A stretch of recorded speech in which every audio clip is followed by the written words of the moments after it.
BBG వారి ప్రతిష్టాత్మక venture Amaravati గచ్చిబౌలిగా ఎదుగుతున్న బేవర్లీ హిల్స్ కాజాలో ఇప్పుడే స్పాట్ రిజిస్ట్రేషన్ చేసుకోండి.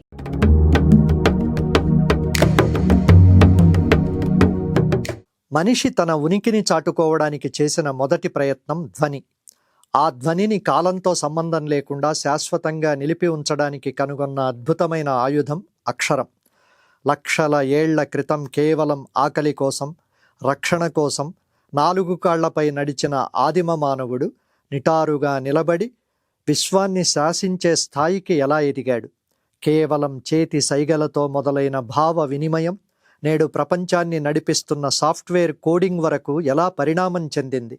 అక్షరం అంటే కేవలం ఒక గుర్తు కాదు, అది ఒక శబ్దం, ఒక శక్తి, ఒక విజ్ఞాన సర్వస్వం.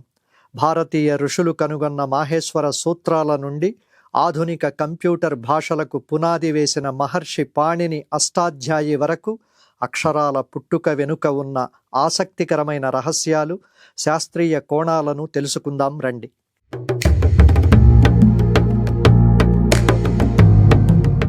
మానవ చరిత్రలో అతిపెద్ద మలుపు మనిషి నిటారుగా నిలబడ్డం. లక్షల ఏళ్ల క్రితం మానవుడు ఇతర జంతువుల్లానే 4 కాళ్లపై నడిచేవాడు. ఆ సమయంలో అతడి దృష్టి కేవలం ఆహారం, రక్షణపైనే ఉండేది. ఎప్పుడైతే మనిషి 2 కాళ్లపై నిలబడ్డం నేర్చుకున్నాడో అప్పుడు అతడి చేతులు ఖాళీ అయ్యాయి. ఇది పరికరాల తయారీకి దారితీసింది. నిటారుగా నిలబడ్డం వల్ల గొంతు కిందికి దిగి శ్వాసకోశ వ్యవస్థలో మార్పులొచ్చాయి.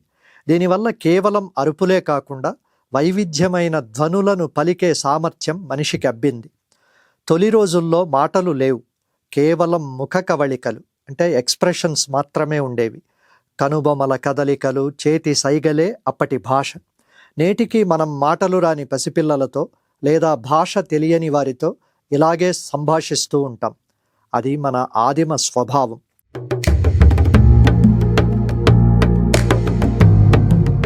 మనిషి తన ఆలోచనలను భద్రపరుచుకోవాలని అనుకున్నప్పుడు లిపి పుట్టింది. వేటకెళ్లిన విశేషాలను, చూసిన జంతువులను మనిషి గుహలపై వేశాడు. ఇవే ప్రపంచంలో మొదటి అక్షరాలు. ఉదాహరణకు సూర్యుడు అని చెప్పడానికి ఒక 0 గీయడం, నడక అని చెప్పడానికి 2 కాళ్ళు గీయడం. మెల్లగా ఈ బొమ్మలు ఒక ధ్వనికి సంకేతాలుగా మారాయి.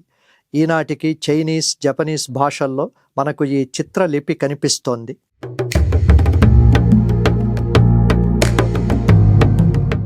బొమ్మ నుండి అక్షరం విడిపోవడం ఒక విప్లవం.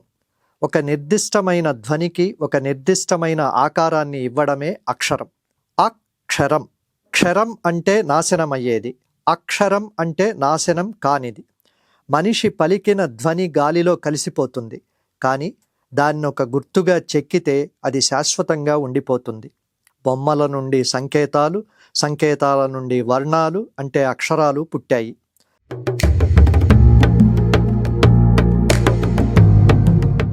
ప్రపంచంలో లిపి పరిణామం వివిధ ప్రాంతాల్లో వివిధ రకాలుగా జరిగింది. సుమేరియన్ క్యూనిఫామ్, మట్టి పలకలపై మొనదేలిన వస్తువులతో రాసేవారు. ఈజిప్షియన్ హైరోగ్లిఫిక్స్, పవిత్రమైన చిత్రలిపి. ఫోనీషియన్ లిపి, నేటి గ్రీక్, లాటిన్ అంటే మనం చూస్తున్న ABC అక్షరాలకు ఇదే పునాది.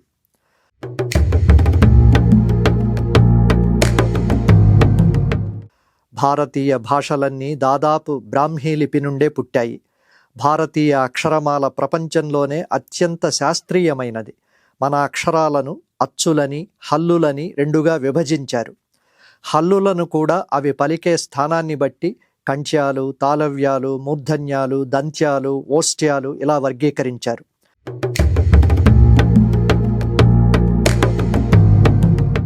భారతీయ సంప్రదాయం ప్రకారం అక్షరాలు పరమశివుడి డమరుకం నుండి ఉద్భవించాయి. దీనిని నందికేశ్వర కాశిక వివరిస్తోంది.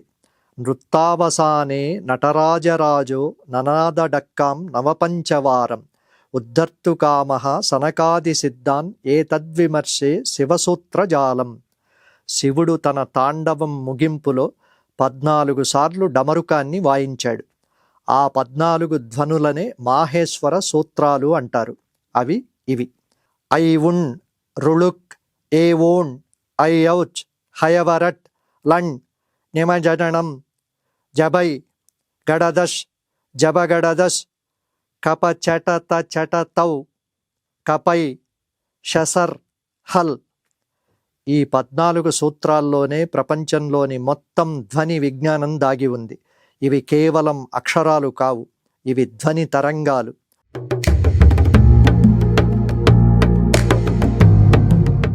మహర్షి పాణిని 2,500 ఏళ్ల క్రితం రాసిన అష్టాధ్యాయి భారతీయ వ్యాకరణ శాస్త్రాలకు దారిదీపం.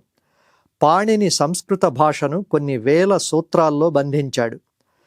పెద్ద అక్షరాల సమూహాన్ని చిన్న కోడ్ రూపంలో చెప్పడం ప్రత్యాహారాల్లో ఉంటుంది. ఉదాహరణకు అచ్ అంటే అన్ని అచ్చులు అని అర్థం. ఇది నేటి కంప్యూటర్ ప్రోగ్రామింగ్లో వాడే వేరియబుల్ లాంటిది. ఉత్తరోత్తరం బలీయం. ఒకే చోట 2 సూత్రాలు వర్తించినప్పుడు తరువాతి సూత్రమే బలమైనదిగా భావించాలి. ఇది లాజిక్ బిల్డింగ్. ప్రపంచపు మొదటి కోడర్, నేడు సాఫ్ట్వేర్ ఇంజనీర్లు వాడే బిఎన్ఎఫ్ అనే మెటా లాంగ్వేజ్ పాణిని సూత్రాలనే పోలి ఉంటుంది.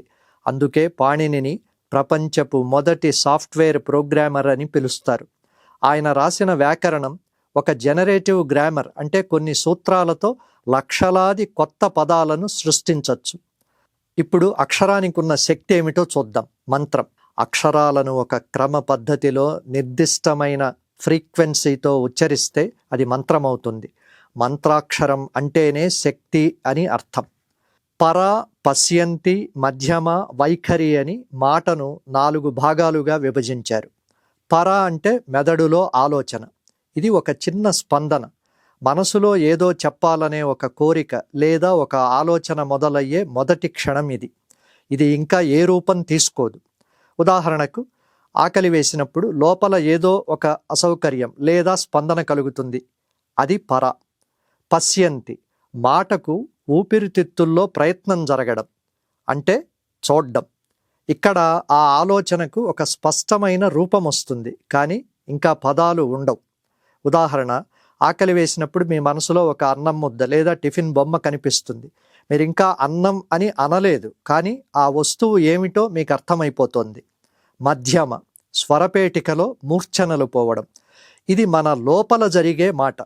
ఇక్కడ మన మెదడు ఆ బొమ్మకు తగిన పదాలను వెతుక్కుంటుంది. ఇది భాషకు సంబంధించిన మెట్టు. ఉదాహరణకు, మనసులో అమ్మా నాకు అన్నం పెట్టు అన్న వాక్యాన్ని సెట్ చేసుకుంటాం. ఇది బయటకు వినిపించదు, కానీ లోపల సిద్ధంగా ఉంటుంది. వైఖరి. ఇది పెదవి దాటి వినిపించే మాట. ఇదే చివరి మెట్టు. గాలి సహాయంతో గొంతు, నాలుక ఉపయోగించి మనం బయటకు పలికే మాట. ఉదాహరణ, అమ్మ ఆకలి వేస్తోంది అన్నం పెట్టు అని నోటితో అనడం. దీన్ని ఎదుటివారు వినగలుగుతారు. ఇంకో చిన్న ఉదాహరణతో చెప్పుకుంటే ఇంకా సులభంగా అర్థమవుతుంది. పర. భూమి లోపల ఉన్న విత్తనం లాంటిది. ఇది కనిపించదు, కానీ శక్తి ఉంది. పశ్యంతి. నేల విచ్చుకుని వచ్చే చిన్న మొలక లాంటిది. ఇది మధ్యమ.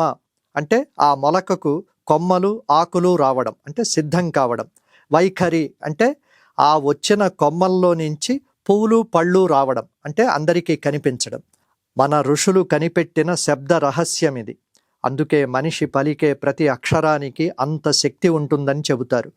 4 కాళ్ల జంతువుగా ప్రయాణం మొదలుపెట్టిన మనిషి నేడు అంతరిక్షంలోకి సందేశాలు పంపే స్థాయికి చేరాడు. ఈ ప్రయాణంలో అక్షరం ఒక వంతెన. శివుడి డమరుక నాదం నుండి పాణిని సూత్రాల వరకు, బొమ్మల గీతల నుండి బైనరీ కోడ్ అంటే 0-1 వరకు అక్షరం నిరంతరం పరిణామం చెందుతూనే ఉంది. అక్షరం అమరం, అక్షరం అనంతం.